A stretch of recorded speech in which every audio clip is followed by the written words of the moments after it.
legislature talking taxes this morning as lawmakers debate a pair of bills to potentially provide relief. NTV's Alex Whitney was present during the proceedings.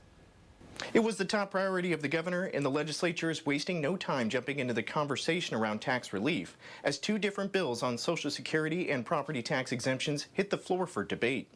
The idea behind both tax bills seeing debate today, LB 825 and LB 723, is to finish the work started in sessions past. The first bill being debated, LB 825, was a follow-up of last year's LB 64, a bill that slowly grows Social Security tax exemptions over the next 10 years until it hits 100% in 2030. LB 825 does the exact same thing, but on an accelerated timetable, phasing in those exemptions over 4 years instead of 10. But there were some concerns from senators that the legislature is cutting far too much in taxes without a solid understanding of what programs might be affected by those cuts. What I was trying to convey to the body was, this is a short session. I understand it's a short session. These are important bills. These are important bills that probably we need to advance to at least select file, but we need to have that discussion. We need to have final numbers that we can make prudent decisions with. Despite the concerns, LB 825 would advance to select file, with every senator present voting yes on the bill. The other bill that saw debate Tuesday, LB 723, is another continuation of the years-long debate over property taxes. In 2020, the legislature passed LB 1107, a landmark bill creating the property tax relief credit. Provisions in the bill set a limit on the total amount of credits available and allows yearly increases tied to revenue growth.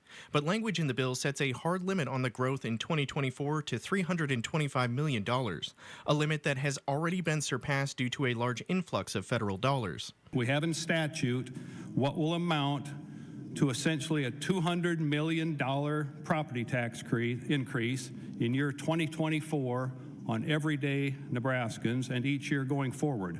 This bill would prevent that increase from happening. Breezy's LB 723 would remove the language requiring the fund to be limited to $325 million in 2024. Like most property tax bills, there was plenty of contentious debate, with Tuesday mornings quickly devolving into a filibuster. Those opposed to the bill argued that 723 would destabilize Nebraska's tax base in the long term, as state revenue will likely not grow in line with the influx of federal dollars that the state has seen in the last 2 years, potentially reducing the amount of taxes used to fund education. He wants to tell you that if you vote no, it's a tax increase. It's not. It's not a tax increase.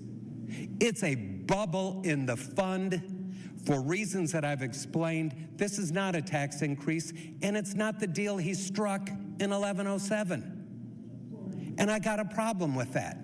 Proponents of the bill balked at the idea that removing the 2024 limit would hurt school funding, with some senators signaling they are ready to take this battle through the entire session if they need to.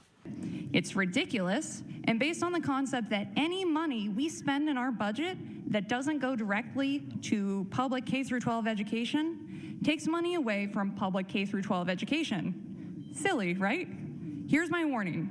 If I hear any more of my colleagues making that unfounded claim on the floor of this session, you'd better not bring a priority bill that spends any money that's not directly related to public K-12 education, because I'm just going to filibuster it on principle.